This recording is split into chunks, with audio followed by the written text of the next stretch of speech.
저는 중학교 1학년과 초등학교 4학년 여자아이를 키우고 있는데요. 큰아이와 작은아이에게 각각 작은 걱정이 있습니다. 큰아이는 성격이 침착하고 온순합니다. 하지만 한 가지 생각에 빠지면 잘 헤어나오지 못하고 소심하며 그 일에 대한 정보를 계속 찾아보는 편입니다.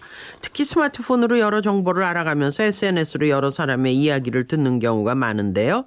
대개 아이가 관심을 갖는 정보가 유익하지 않다는 점이 제일 큰 문제입니다. 예를 들면 뉴스에 난 살인사건, 북한이 곧 전쟁을 일으킨다는 소식 같은 거예요.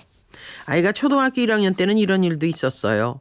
저녁을 먹으면서 TV 채널을 돌려보는데 미아 찾기 방송을 하더군요. 아주 잠깐 채 1분도 되지 않는 시간을 그것을 보고 있었는데 갑자기 큰아이가 눈물을 글썽거리면서 엄마 우리 다른 데 보자 하는 겁니다. 그래서 저는 아이의 의견에 따라 채널을 돌렸습니다. 그런데 큰아이는 혹시 모른다며 우리 집 주소와 전화번호를 적어서 동생 주머니에 항상 넣어달라는 거예요.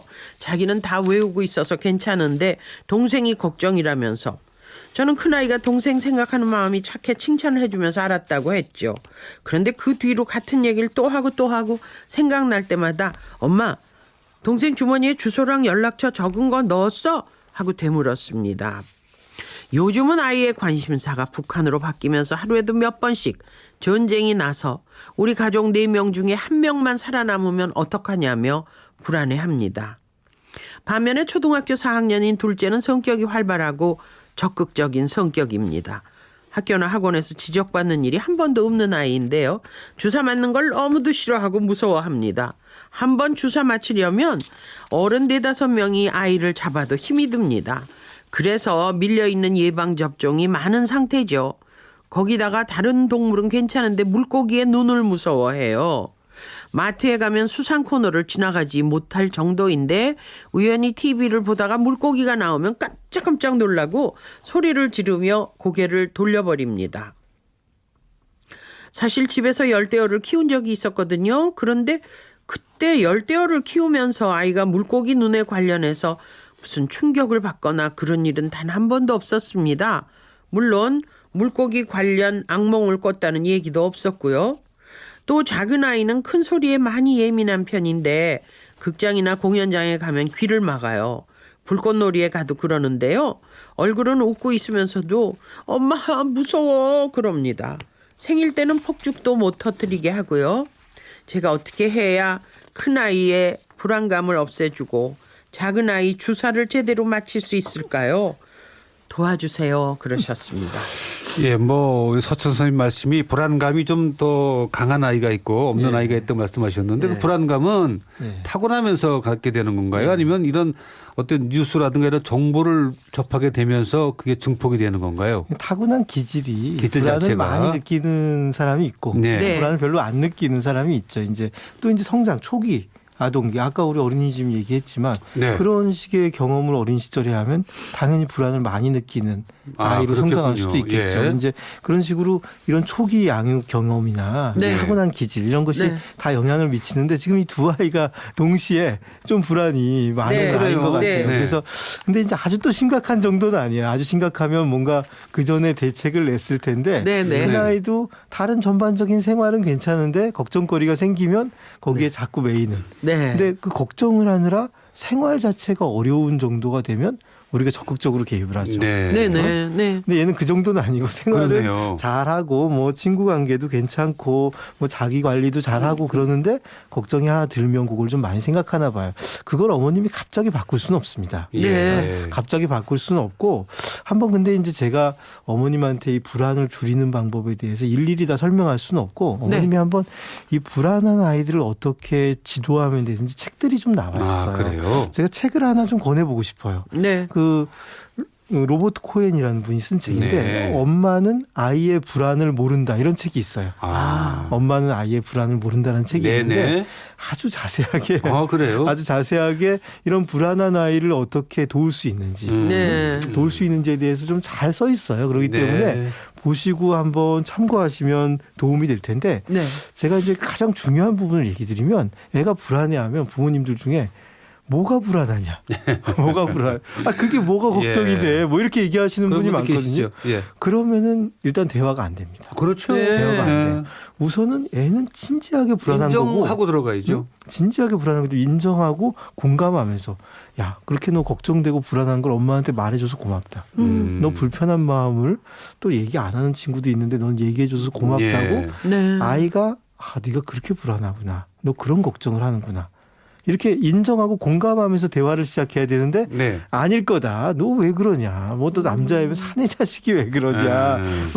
그런 일이 있을 수나 있다고 생각하냐. 뭐 이렇게 아이를 오히려 공격하면서 비난하거나 공격하거나 아니면 또 좀 너무 과하게 부모도 나도 불안해. 뭐 이런 분들도 있어요. 나도 불안하다.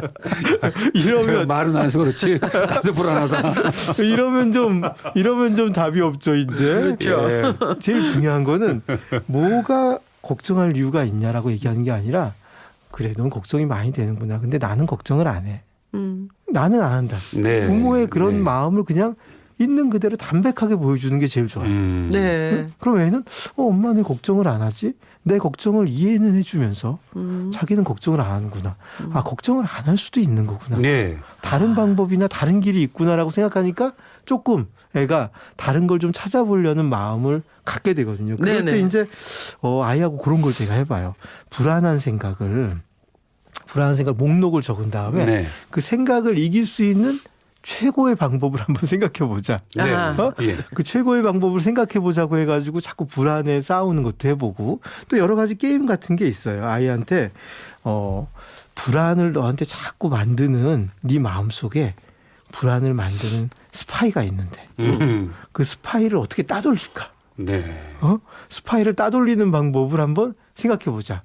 자꾸 불안할 것 같아서 내가 걔는 모르게 몰래 뭔가 했다고. 애들이 그런 식으로 자기 불안한 마음을 그게 내 마음의 일부라고 생각하지 않고 내 마음의 네. 주인이 안 되고 내 마음에 좀 불필요한 걸로 생각하게 약간 마음속에서 분리해주면 네. 내가 좀 편하게 생각하는 경우도 많습니다. 네. 중학교 1학년 정도 되면 뭐 뉴스를 봐야 되는 나이인데 예. 그 무슨 북한 관련이라든가 이런 전쟁 관련된 뉴스를 보게 되면 뭐 누구나 좀 불안해지죠. 약간 불안해집니다. 불안해지는데 그것이 구체적으로 내 현실까지 이어져서 어떤 네. 일이 당장 벌어질 거라고 걱정이 드니까. 거기에 좀 네. 불안감이 많은 거기서 아이다 거기가 이거죠. 불안감이 많은 거죠. 주사 얘기를 좀 마저 드려야 되는데. 네, 주사요. 네네. 이 주사 공포증 있는 애 꽤 많아요. 예. 애가 아니라 어른도 많아요. 맞습니다. 바늘을 보거나 예. 이렇게 뭘 뾰족한 걸 못 보는 예. 사람도 있죠. 예, 바늘 뾰족한 걸 못 보는 사람, 그다음 예방 접종에 대한 두려움, 그다음에 네. 통증에 대한 두려움의 종류가 되게 다양합니다. 예. 주사 공포증도 한 5개로 나누거든요. 우리가. 그렇군요. 근데 어쨌든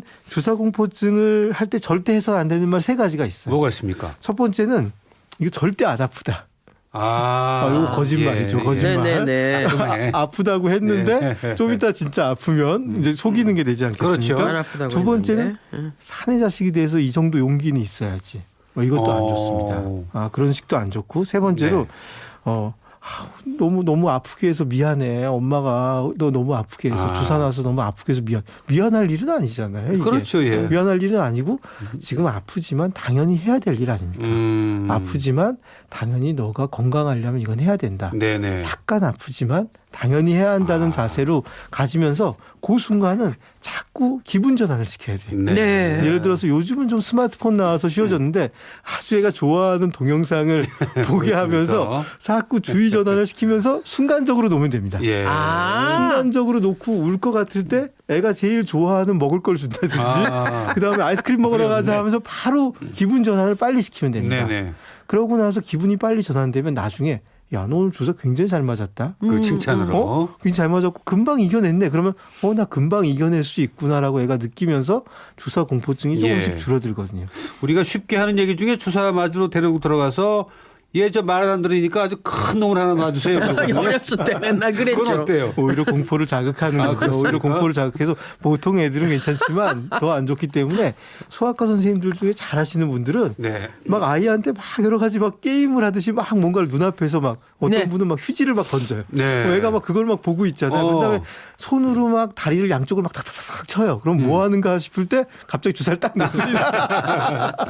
뭐 그런 예. 방식으로 네. 주의를 전환시키고 마시고 나서 한 방 찌르는 좋은 방법. 방법이네요. 그다음에 또 한 가지는 이렇게 마취 연고가 있어요. 예. 피부를 살짝 우리 피 뽑을 때 바르기도 그런 하는데 거 있죠. 마취 연고를 바른 다음에 그 주사 놓는 부위에다가? 방법도 있습니다. 아, 괜찮군요. 요거 놓으면 훨씬 괜찮다.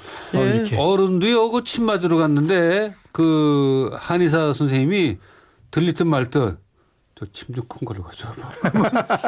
벌떡, 이게 뭔데? 벌떡 일어나게 돼요, 어른도. 그리고 유아 주사 맞을 때 18개월이 넘어가면 아이들 주사 맞을 때 눕혀서 맞추지 마세요. 아. 눕혀서 누르면서 맞추는 경우가 있는데 예. 그러면은 공포가 훨씬 늘어나고 주사 공포증을 만들 수 아, 있습니다. 어떻게 해야 돼요, 그러면? 안고. 앉혀놓고 내가 안고 이게 안고. 맞거나 네. 이렇게 나를 마주보게 한 다음에 놓으면 됩니다. 이렇게. 예, 네. 마주보게 하거나 토닥토닥 내 할수 무릎 있게. 위에 앉히고 아이가 안정감을 가져야 되는데 예. 누우면은 누가 날 어떻게 할지 모르고 그렇지, 나는 꼼짝 뭐. 못하고 당하고 있다는 이해가 느낌이 돼. 있잖아. 네. 절대 그런 자세로 맞추지 말고 예. 아무리 힘들어도 앉혀놓고 맞춰보십시오. 네. 예.